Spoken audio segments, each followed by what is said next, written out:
Bonsoir, merci de nous rejoindre pour ce nouveau journal de guerre. Au 390e jour de la guerre, voici les principaux faits marquants de la journée à 19 h, heure de Beyrouth.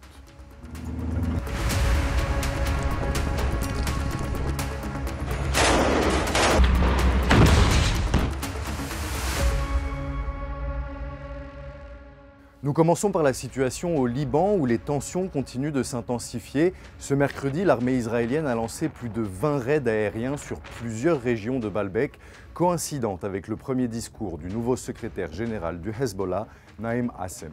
Ces attaques ont touché les villes d'Oseira, Eiat et les environs de Baalbek ainsi que Sohmor et Labaya dans la région de la Bekaa occidentale. La ville de Tyr a également subi des frappes simultanées, témoignant d'une intensification des opérations israéliennes sur l'ensemble du territoire libanais.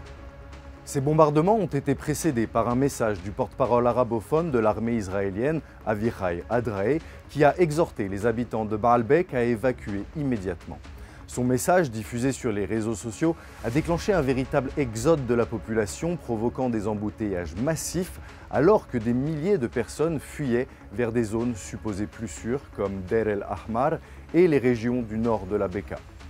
De nombreux civils se sont également réfugiés dans le district de Bchareh via la route d'Ainata al-Arez.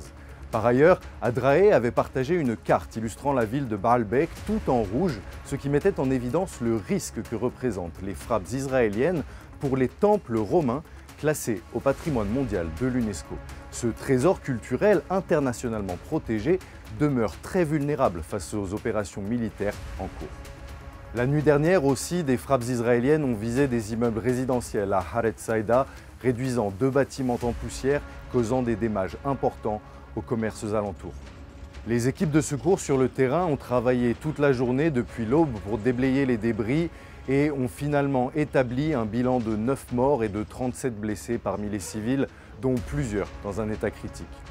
Selon le dernier bilan du ministère de la Santé libanais, le nombre de victimes s'élève à 2792 morts et 12 772 autres blessés depuis le début de la guerre au Liban le 8 octobre 2023. Faisons maintenant le point sur la situation en Palestine, où la situation humanitaire de l'enclave continue de se détériorer. En effet, depuis le 7 octobre 2023, les attaques israéliennes dans l'enclave ont entraîné la mort d'au moins 43 163 Palestiniens et en ont blessé 101 510 autres. Aussi, une frappe aérienne israélienne a touché un véhicule civil dans le camp de réfugiés de Marrazi, causant de nombreuses victimes. Des vidéos, vérifiées par l'agence Sana d'Al Jazeera, montrent des ambulances qui transportent pêle-mêle les blessés et les morts, ajoutant à la tragédie qui frappe la population palestinienne.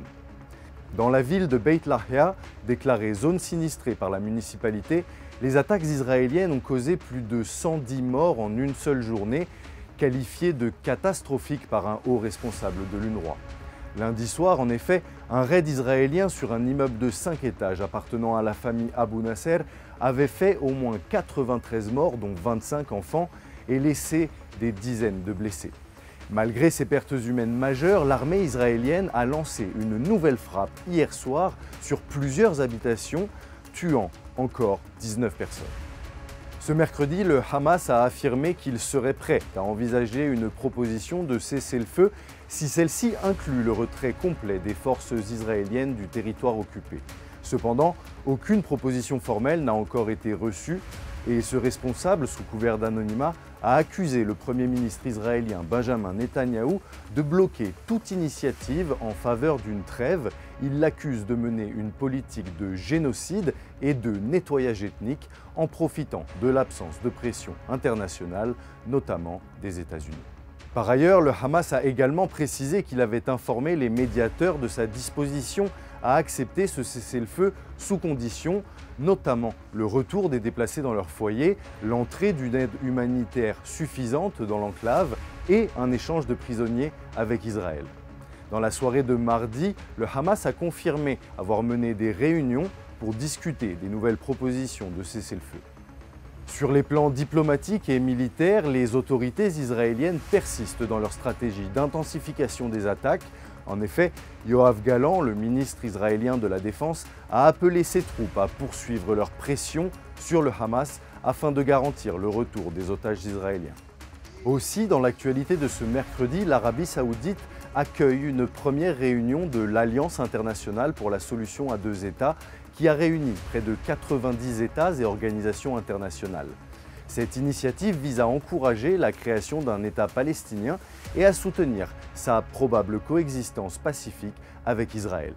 Lors de son discours, le ministre saoudien des Affaires étrangères, Faisal Ben Farhan, a dénoncé, je cite, un génocide en cours dans la bande de Gaza et il a catégoriquement rejeté toute expulsion forcée du peuple palestinien.